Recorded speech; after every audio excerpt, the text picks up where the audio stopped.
This is a sunflower painted by Georgia O'Keeffe. Now, she tended to work very large. You can't tell, of course, on the screen, but it's a sunflower that, you know, she put it right in the middle, which is kind of a tricky thing to do, but her canvases were so large that it worked very well. This is just a little flower. It's been blown up so you see the pixels a little bit, but I like the way that they cropped it and put it in the long format. Makes it a little bit more interesting. A little shot of daisies. Just another daisy. It's okay, not my favorite. I think these poppies are nice. One of the things I like is the rhythm that's created by the stems. And so you have this nice movement among the poppies themselves, but this rhythm that just keeps repeating itself really makes a nice design. A very simple painting of tulips. I like the fact that they move up and down. That keeps the interest going. Otherwise, they're very rhythmic. Another, I think a poppy or a lily, I'm not really sure which. Yeah, it's poppy. Very simple still life of tulips. Now we're going to get into works by Georgia O'Keeffe. Now the thing that she did was she liked to do very large blow-ups and fill up the entire screen quite often with the flowers. And so very interesting decision as far as composition. This is called White Rose. It's so large that you almost don't realize it's a flower. But a very, very interesting composition.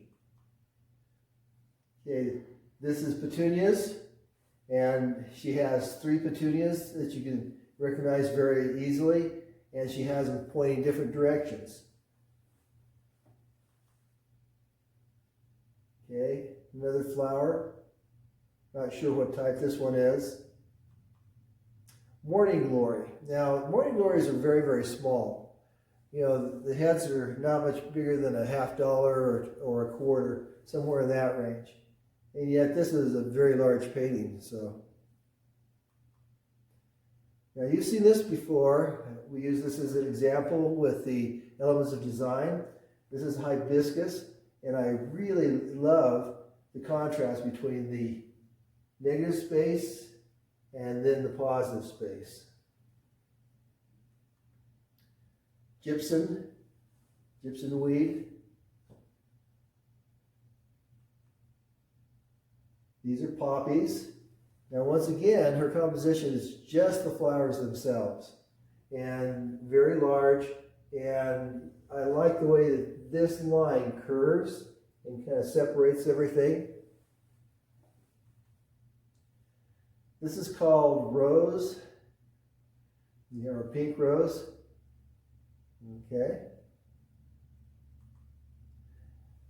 Now this one is Hollyhocks by a different Mary Fielding Summerhays. I like the fact that it was done somewhat on a wet surface for a lot of it, and then she came in later on and with a dryer brush and made her stems and things like that. Okay.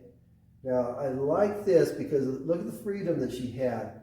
Very, very simple brush strokes, but just beautiful. And she put it on a bed of leaves, and it really sets it off. For this project, you're going to be using paper that you've been using a lot. It's the 11 by 7. It's usually maybe a quarter to an eighth of an inch over that on the sides. But basically, it's the same paper that you use for your color wheel for most of your projects. Okay. So the other thing is, the palette that I have here, I'm mixing up a a color that's basically black and phthalo blue. What I want to do is I want to start with a background, but I don't want to make it black. Black by itself is just too intense and sometimes looks very chalky. And so what I've been doing is trying to add water to it and thin it down. And it's kind of hard to tell here, but there is a lot of blue in it.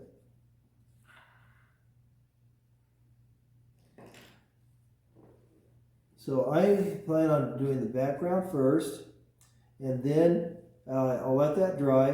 Then I'll come in and I'll do the lightest colors in yellow. And I want to work from light to dark. Now when I look at these sunflowers, there's a lot of really orangey yellows that are in the shadows and such. And I want to layer things up, so those are the last things I'll paint. So here we go. Let's start with the background. I'm going to try to work fairly quickly.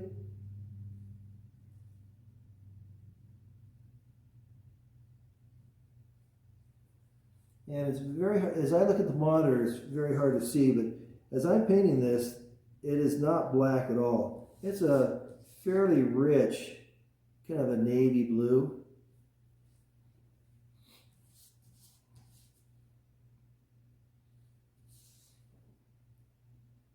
The one advantage that I have is because the flowers bisect the edge, that means that I don't have to do the entire edge.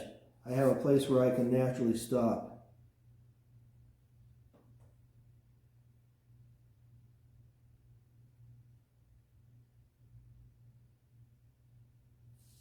And as I paint and I create this background, I'm actually going to end up maybe changing the shape of some of the petals, but that's just fine. The background will determine those shapes.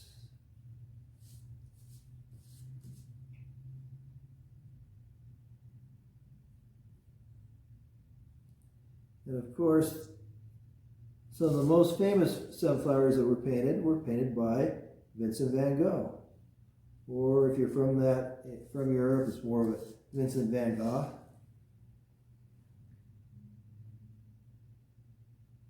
But we're in America and everybody likes to say go.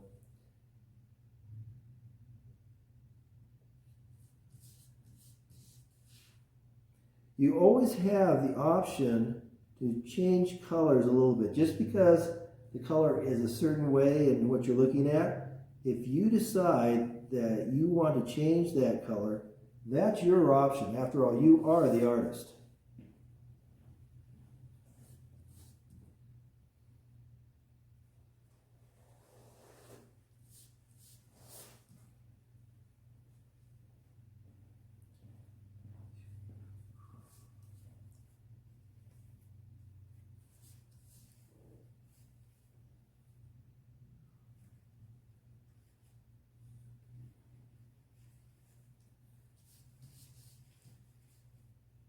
I'm trying to work as fast as I can because I don't want it to dry up too much.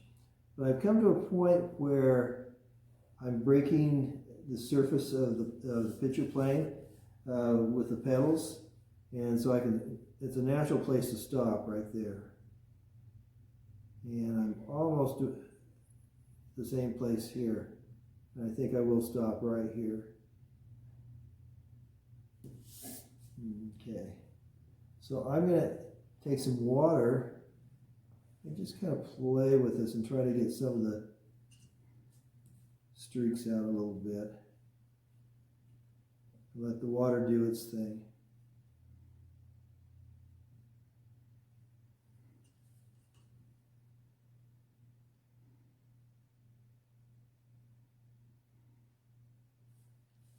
Yeah. So as I look at the monitor, I can see that it's definitely not black. A lot of blues in here. And I think that will give it a nice background.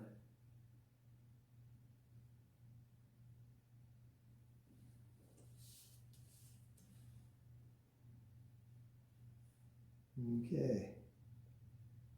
Let's So I'm almost finished with this side. I'm ready to just let this part rest a bit.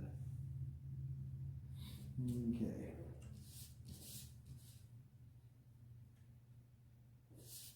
So we'll see how that turns out for the background.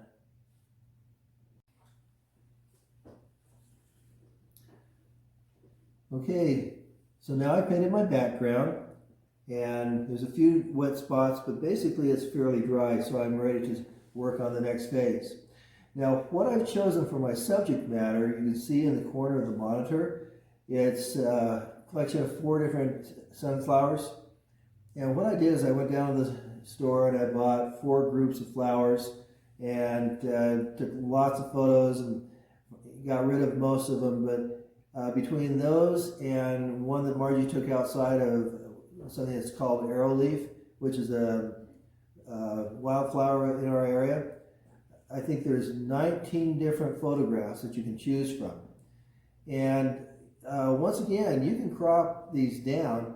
You can decide, well, I don't want to paint the entire thing. I'll just paint this part here or something like that. That's your option.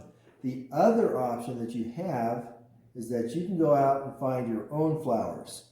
But I don't want to just see one little flower in the middle of everything. I want to see a nice composition, a collection of different things. So that's your choice.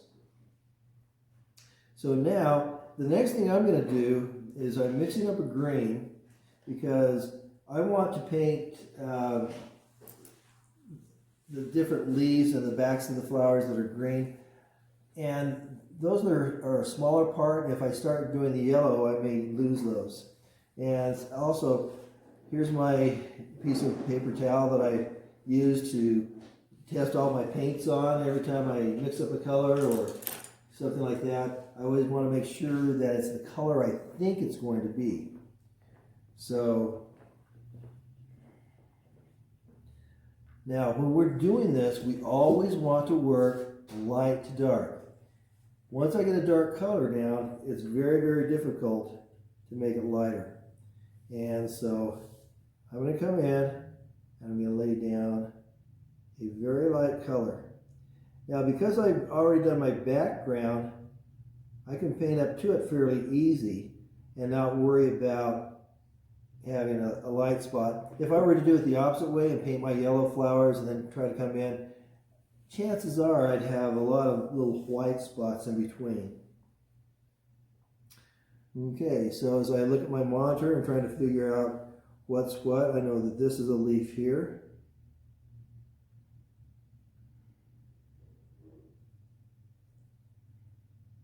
Now there's different shadows on these, but I'll put those in later when I come back with a darker green.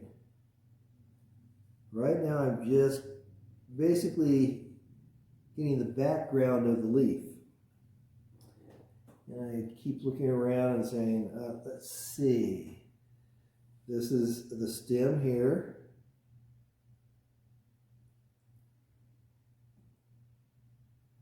And this is a leaf here.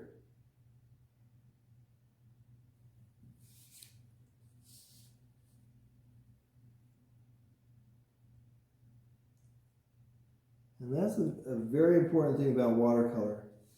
If you start working with acrylics and oils on canvas, it's a very different thing.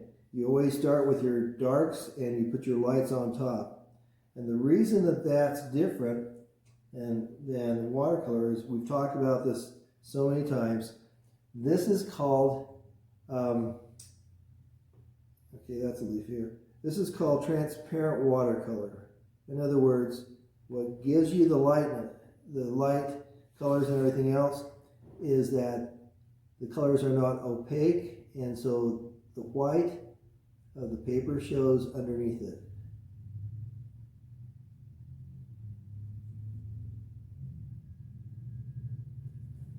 Okay.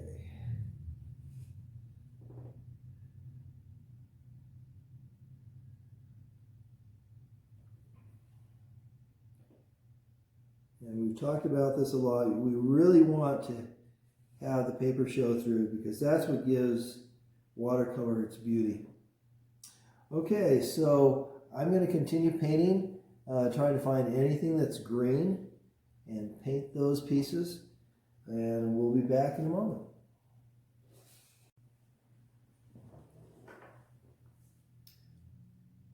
Okay, so I've painted in the first layer of all my green stems and leaves and things like that. So now I want to do the same thing with the yellows. So I'm going to start with a lemon yellow, and I'm going to basically put a wash around everything. And that way I can start to come in with the darker yellows and start to create some shadows and different things like that. So I think I'll start with this sunflower right here.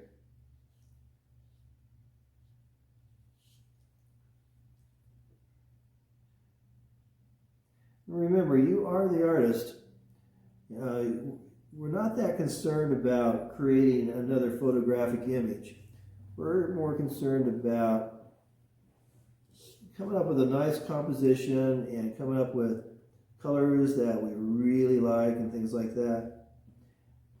Now, because I was the one who was creating the photographs, on this one I kind of did a lot of the cropping in the camera. You know, I edited it out and different things, and so I already had an idea of what I might like.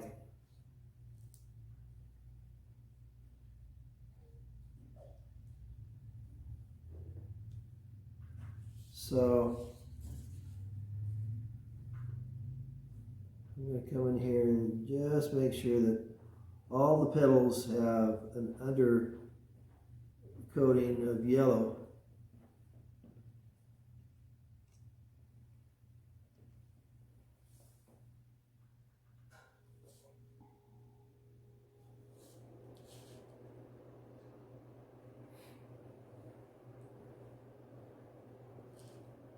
If you're trying to find flowers on your own to paint, you know, you can look out in your garden.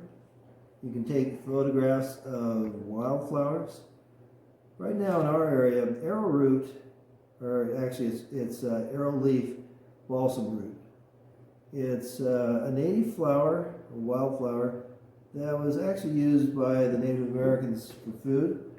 It has quite the root system that they would dig up, and they could bake it, and they could boil it. They could do all kinds of things with it. And so there's a lot of different things like that. I mean, if you're up in the Alpine Basin, you know, in the next little while, everywhere where the snow is melted and everything else, you're going to find a lot of wildflowers and such. So that would be a nice thing for you to do if you want to find flowers on your own. The other place, you know, just go look and see what's growing in the yard, and or go to one of the stores and things like that. I basically just went down to Smith's, and you know, they have a lot of flowers, and they also, as they start to get older, they discount them down, so you can get a lot of flowers very cheap, which is how I got all these. So, okay, so basically that's what I'm going to do. I'm going to do a wash. That will leave the insides of the flowers that are going to be very dark, but I'll probably put something light there because I want to have some lightness popping through underneath everything too. So I'll continue painting, and I'll see all of you in a bit.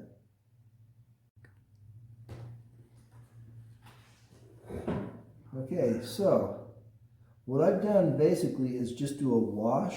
So I wanted to have a light color. I put it on all the petals because now there won't be any white spots that pop through because I missed them. And I wanted it to be light enough that I can always build up darker colors. You'll notice also that sometimes at the end of the petals, they get really light, and I wasn't concerned about that because, first of all, as we get out to the end of the petals, they're thinner and there's more light that shines through them, and so they tend to be a little bit lighter. They tend to be darker closer to the center of the flower. Okay, So now I'm going to start mixing up. This is my medium yellow.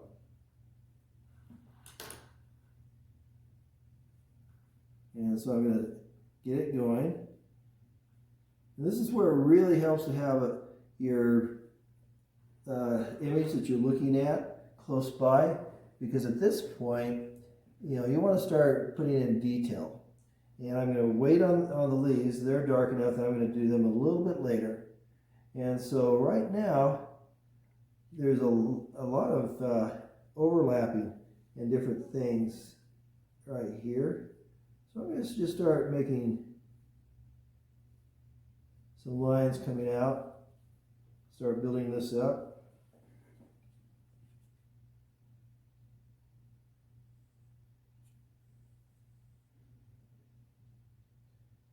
I'll probably add a little bit more darkness to it, because when I look at my image, you know, especially places like right here, it's really dark, you know, where you can see that. So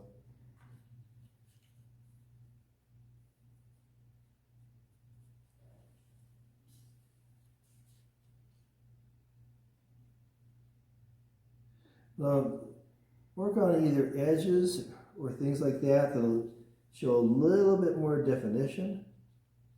So, because I don't want the flowers to look too flat.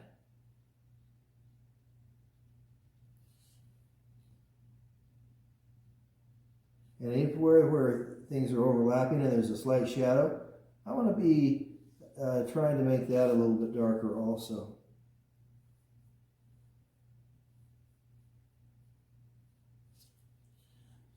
Right now I'm still using pigment that's fairly damp, and my brush is also very damp.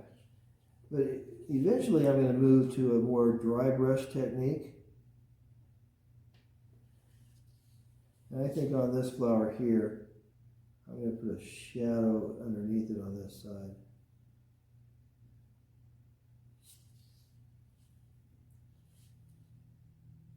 But a dry brush technique means that you load up your brush with pigment and not an awful lot of water. And so what happens is, as you draw your brush across the paper, you leave pigment on the high points, things like that. So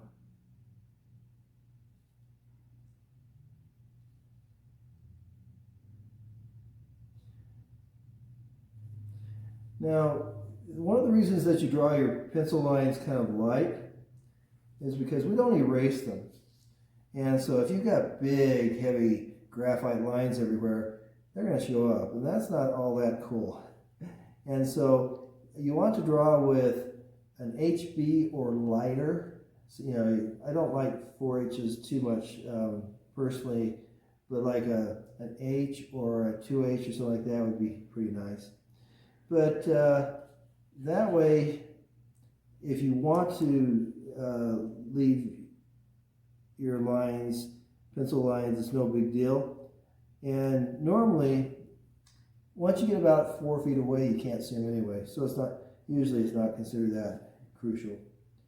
So I'm just going to keep going back and forth, and I'll work mainly on one flower at a time and see what I can do. There's a lot of the petals have a line right down the middle, and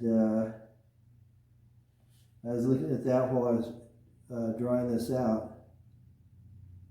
So now I'll start doing that a little bit.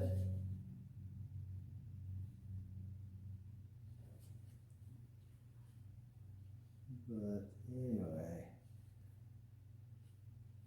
I want everything to have a little bit of definition. So I'll continue doing this, and I'll see you back in a bit. Okay, so I've been painting in and darkening everything. When you look at the actual picture, it has some really nice dark areas in here. And so what I'm going to do is I'm going to mix up a little bit of red and just put small dabs of that red in with my yellow and create a little bit of an orange.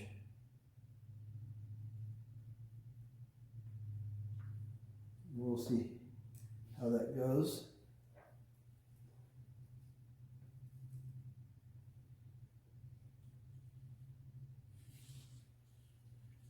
We'll see a little bit more red in that.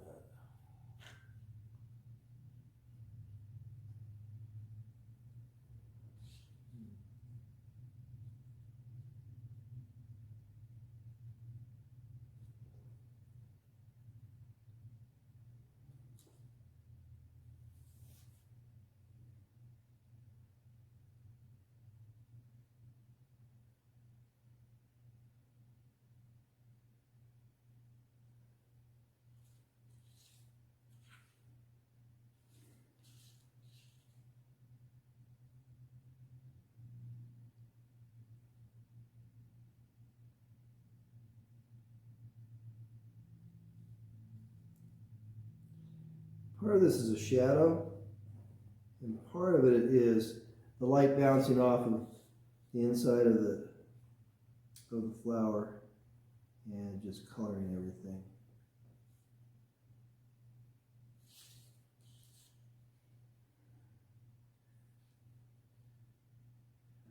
When I look on my monitor, it's a lot more orange on mine than it's showing up, but it's there.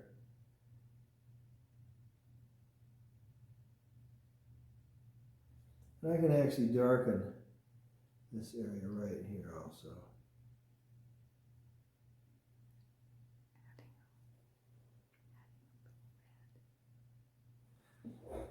So I'm using a medium red, and I'm mixing it up with the medium yellow and getting that. Now my goal is when I start working with the inside that I'll brush in and have that little bit of a, instead of having a hard edge, have that soft edge. And that's what I'm kind of looking for right there. So I'm going to go ahead and just, start adding a little bit of this right near the bottom in different places.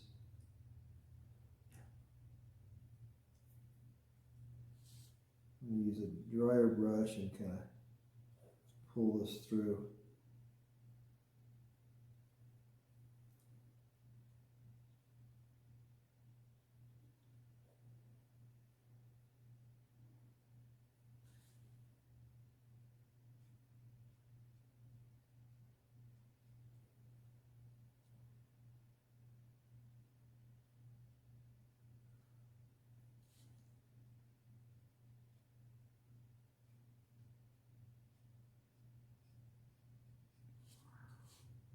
Okay. And it's kind of hard to see on the monitor because the water is reflecting, but it's starting to get just a little bit darker. And so at this point, I want to darken some of these areas around here, but soften it at the same time. And then I need to start darkening the greens and put shadows on that and everything. So I think that I'm probably going to be good for tonight and work on it tomorrow. Okay, I'm returning to my painting, and so one of the last things I did was I took a little bit of my black and put it in with the green just to give it a little bit darker value. And with that, I was able to come up with a nice dark green, so I was able to start to put some value into the different stems and things. And so just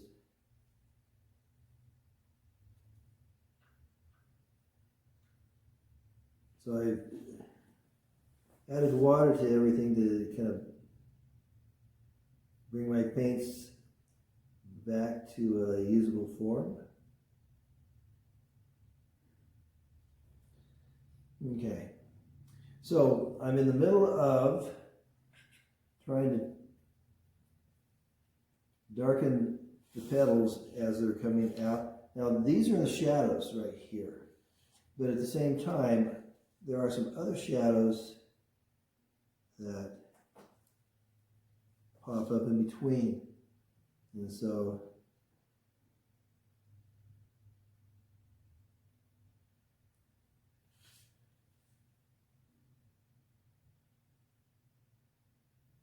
just put just a little bit of extra color in there to let those spark.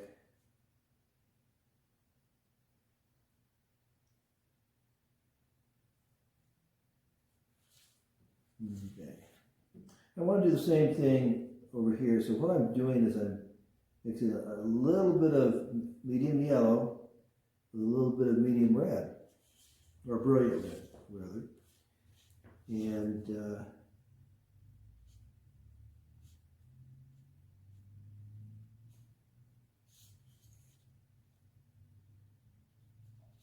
I can use this as for a little bit of shadowing.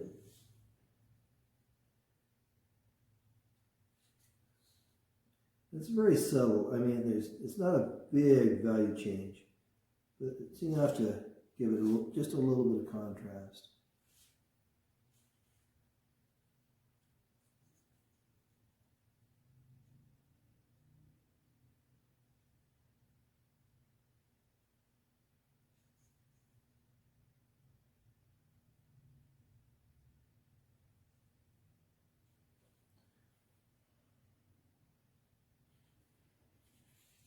And you'll have to play around with it and decide how subtle you want it.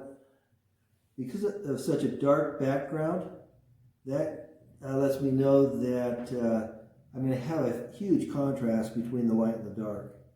And I kind of like that. Okay, so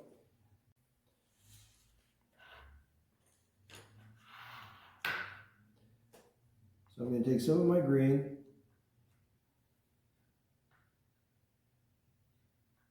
and I want to add some black to it. I'm going to add some water to this, get it soft again. And I'm just going to put a little bit on the edge right here, the edge of the palette. And then I can just come in, start mixing it up.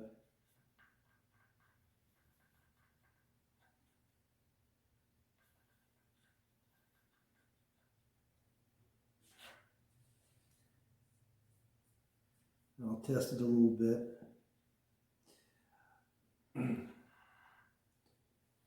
Okay, so now what I need to do is I need to move my flowers over a little bit because I can't see this last flower. So,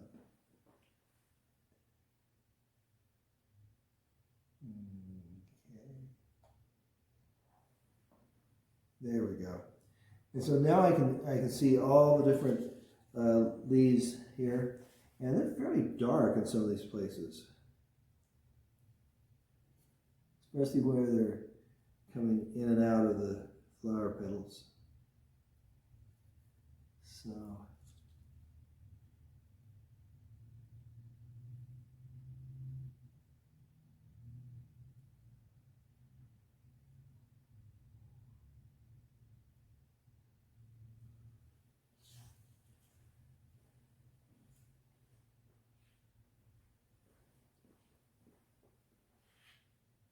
So I'm just going to keep adding a little bit more value to this, because this is the shadows and also just simply the color of the green back leaves or back petals.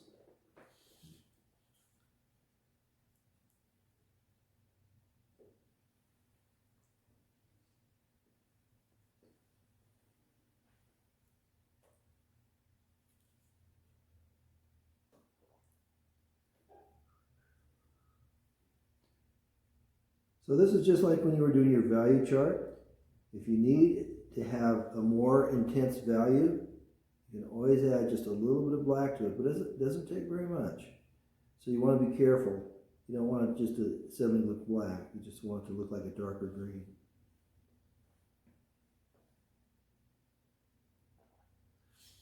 Okay.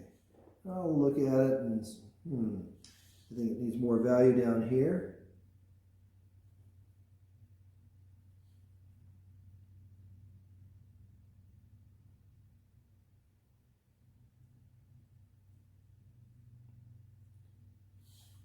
One of the things that I like about it is I have all these very light yellow petals, and this gives a nice contrast. And remembering your elements of design, contrast is one of the things that can strengthen your design. If everything is in pastels, sometimes it works, but it's hard for your eye to go to anywhere specific. Because if everything's soft and everything's a pastel, your eye just kind of wanders, wondering where the focal point is.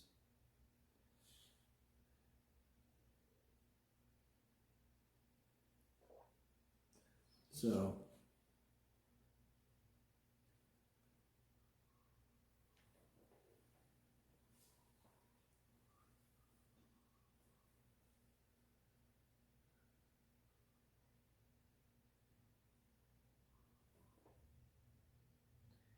I can always take a little bit of water if I want to soften these a little bit.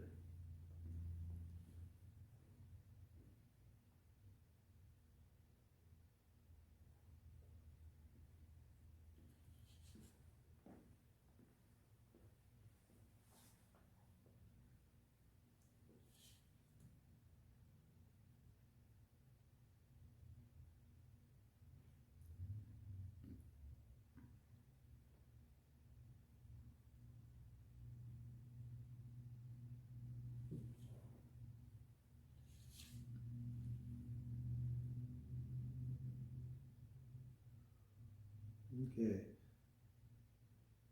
So I'm going to let this dry a little bit and see what I think of it. Sometimes it's better to stop and let things dry because it's a lot easier to add a little bit more paint later on than it is to subtract.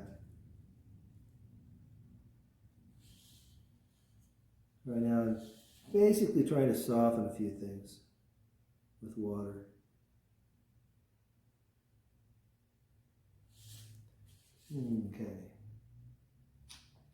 Okay, so now I have to decide what I'm going to do with the interior surface of the flower. When I look at the photograph, there's kind of rings of color. It goes dark and light and things like that. So I have to come up with colors that will complement it. Even though these are really brown, I'm probably going to add more reds into it just because I think that will help the composition. And so I need to come up with a good brown. And we have a burnt umber in our kit. Burnt umber is a dark brown. There's raw umber and there's burnt umber. The raw umber is a lot lighter, as you might suspect. So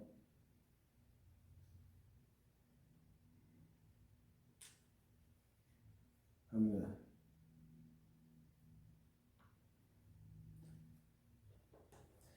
now I don't want to use just the straight color. The straight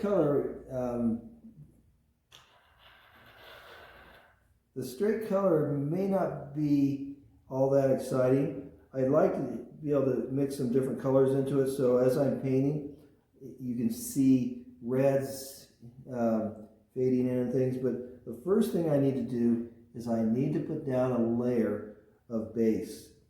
And so I'll just get this watered down.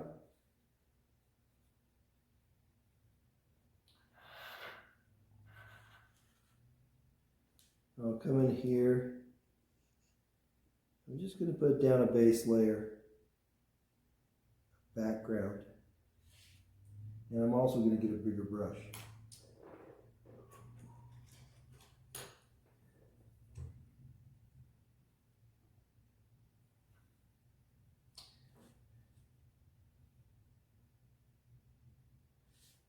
So that same idea that I start with something a little bit light and I darken it as I go along. So because I can always go over it and make something dark. But it's very, very difficult, especially with certain colors, to make them light again. They talk about in watercolor, stains and grains. And sometimes when you have a very highly textured piece of paper and you do a wash on it, that's where you put down the water and you put it in the pigment by dragging your brush across with all this pigment. And what happens is the water just spreads that pigment around. Well, if it's a paint that's a grain, and those are quite often your blues and things like that, you get all these little specks and things that kind of settle into the texture of the paper, and you can get some really nice effects. And then there's stains, and those tend to be quite often your greens. And so one of the byproducts of it being either a stain or a grain, grains are easier to wash off. If you decide that you want to change something, you can wash off a grain and get rid of a lot of it, and dab it, get it wet and dab it up with paper towels and things. Stains, they don't. They actually stain the paper. And so if you're trying to get rid of a green, sometimes that's almost impossible.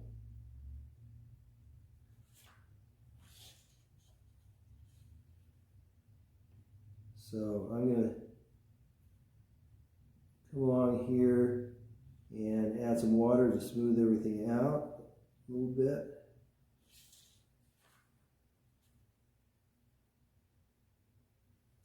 And then I'm going to go ahead and finish this off while I take a break from the camera. And by the time you see me, we should have at least 3 brown flower interiors. Okay, it's time for me to now paint the center of the flowers. And I'm going to start with something that's a little bit redder. And when you look at the actual photograph, it's kind of an uneven brush area. And so what I'm going to try to do is copy that.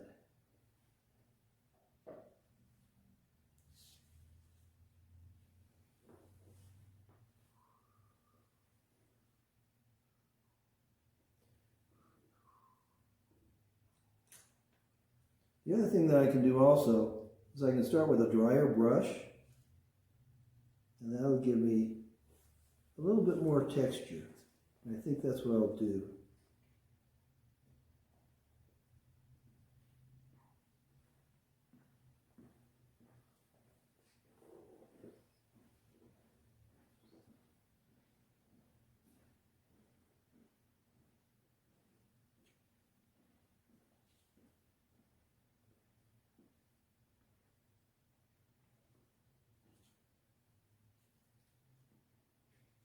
So I'm actually putting the pigment down with one brush and then dragging it a little bit with the other one.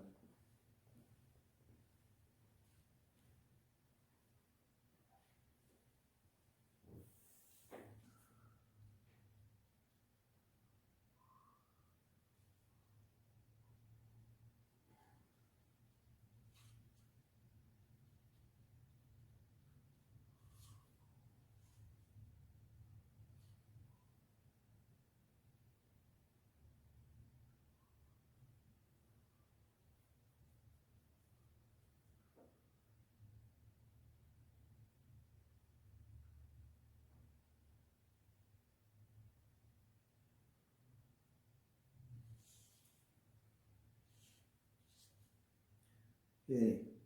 Now when I look at the flowers, there seems to be rings of value going in. So what I'm going to do is, rather than just paint this straight across,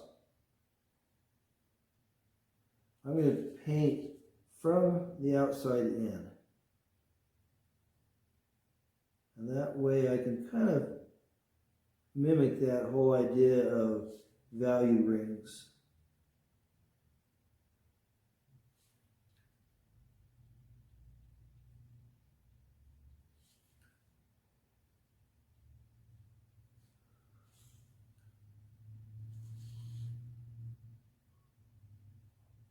Okay.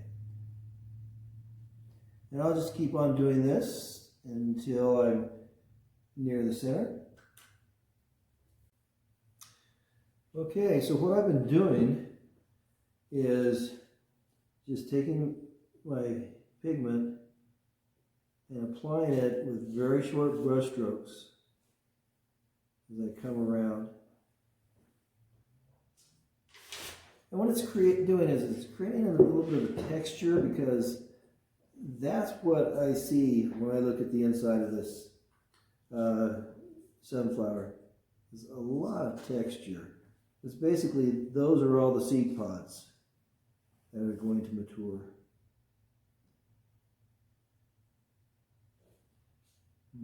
Okay, and here I might want to darken this just a little bit right in here.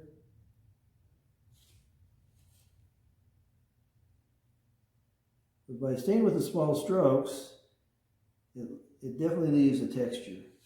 And then in the middle, if I want it to be a little bit darker, I can just stipple on a little bit of the pigment. And I'm pretty much done. Now, I may decide to come back in and make some of these petals a little bit darker and everything. At this point, I'm not that concerned about it right now. The image that I see on the monitor looks lighter than what I actually see here. I can turn off this light, and that might show it a little bit better. Yeah. But anyway, now when I did this, it took me over an hour just to sketch it out. It might take you a little bit less depending on how difficult the drawing is. With me, I erased a lot as I was figuring out my spacing and things like that. So it took me close to an hour and a half just to draw it out. And then in painting, maybe about an hour and 3/4 last night, and another hour today. So something like that. So there is some time required to do a good job. And so, allow yourself a block of time that you can actually work for quite a while. Then you can just set it aside and let everything dry, come back to it, and continue on. But now, I've talked a little bit earlier about your options, and I'll do that just before we leave. Okay, as we finish up, let's talk about options. One of the options is to go find your own flowers. We've talked about that, and if you want to paint them from live flowers, that's perfectly great. But I've given you a lot of options. This is arrow leaf balsam root. It's a wildflower. It's up on the hill behind our house. Okay, so here's just different colors, different things that you can do.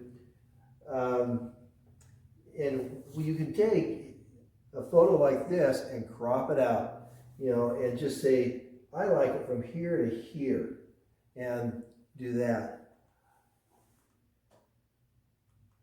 I've given you different options. There's one that's already blown up. Okay, you may recognize this. Right across there, something like that was what I was drawing.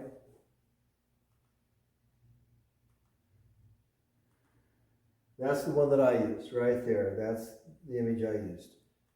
So, find something that you like. And once again, you don't have to do the whole thing. Now, I've already cropped it for you there, but you can crop it more if you want. You may find that this little area right here is what you would like to paint. Okay, and there you go. That's your options that I gave you. I think there's 19 images that you have there. So that gives you those plus any that you would like to do. And you can do it on You can do it from live, or you can take your own photos and work from that. You're going to work on this size paper. It's basically 11 by 7. They're usually about an eighth to a quarter inch larger. But that's the piece of paper that you will work from, and this is the piece that I just finished. So this is your next to the last project, and we'll talk about your last project, and I hope you have fun with it.